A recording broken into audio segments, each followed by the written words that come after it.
రామారెడ్డి గారు ముఖ్యమంత్రి గారి సమాధానం అవసరం లేదా? ముఖ్యమంత్రి గారి సమాధానం అవసరం లేదా?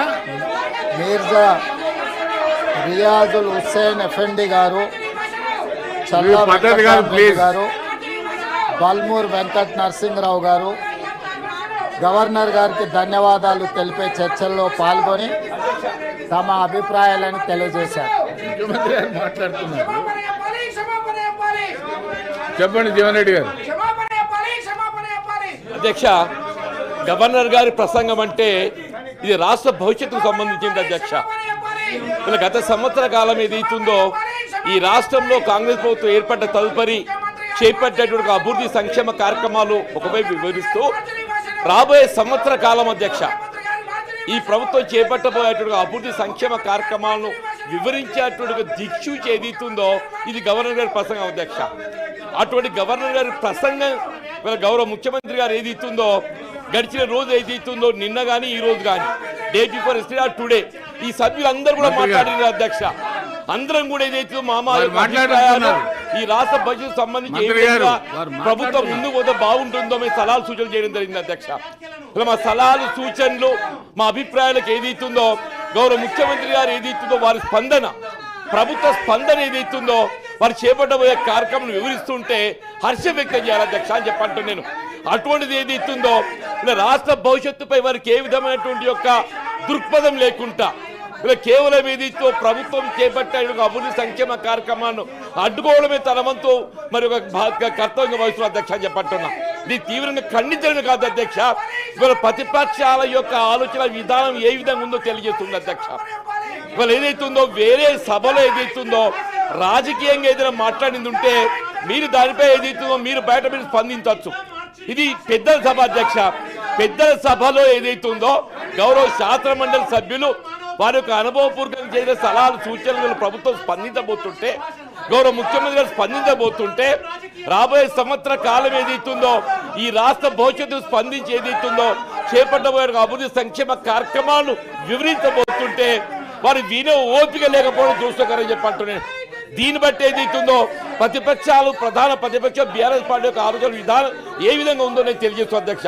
దయచేసి ఇది తీవ్రంగా ఖండించడమే కాకుండా మీరు సభ అధ్యక్షులు ఏదైతుందో గౌరవ చైర్ పర్సన్ ఏదైతుందో మీరు ఈ సభ మర్యాదలు కాపాడే విధంగా గౌరవ ముఖ్యమంత్రి గారి యొక్క రిప్లై ప్రసంగం విధంగా రాజ్యాంగం నిర్దేశించిన గవర్నర్ గారి యొక్క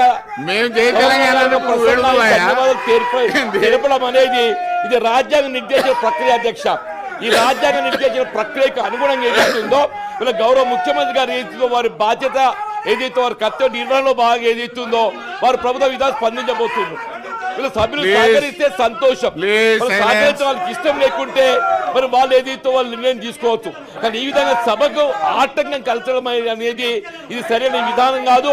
ముఖ్యంగా పెద్ద సభకు సంబంధించి ఇది సరైన విధానం కాదు తెలియజేస్తూ నేను మీ ద్వారా గౌరవ లెజిస్లేచర్ మాత్రులు కూడా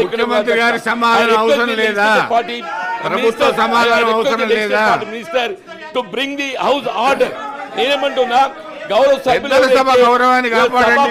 సభా సంప్రదాయాలు గౌరవ ముఖ్యమంత్రి ప్రసంగాన్ని అడ్డుకునే ప్రయత్నం చేస్తుందో దీన్ని తీవ్రంగా ఖండించడం కాదు, దీన్ని ఏ విధంగా అదుపు చేస్తారో మీరు నిర్ణయం తీసుకోవాలని చెప్పని నేను శాసనసభ మంత్రివర్గం ఏదైతుందో గౌరవ మంత్రి వ్యవహారాల మంత్రి గారు ఈ సభను ఏదైతుందో ఆర్డర్ తేవడానికి నిర్ణయం తీసుకోవాలని కోరుతున్నాం అధ్యక్ష. ప్లీజ్ సార్, మీ ద్వారా వారికి కూడా అప్పీల్ చేస్తా ఉన్నాం.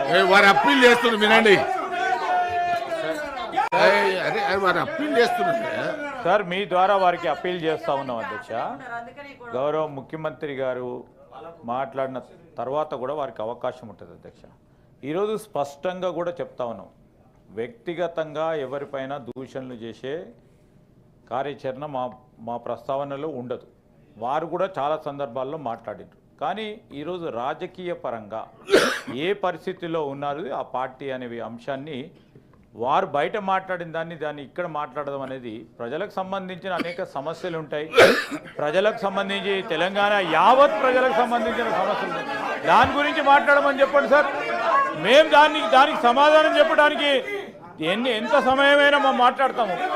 ప్రజలకు సమస్యలను మర్చిపోయి ఈరోజు వారు ఏ విధంగా వారు రేపు రాబోయే కాలంలో ప్రజలకు ఏ విధంగా సేవ చేస్తారు అని చెప్పలేని పరిస్థితుల్లో ఉంటే ఏం చేస్తారు అధ్యక్ష?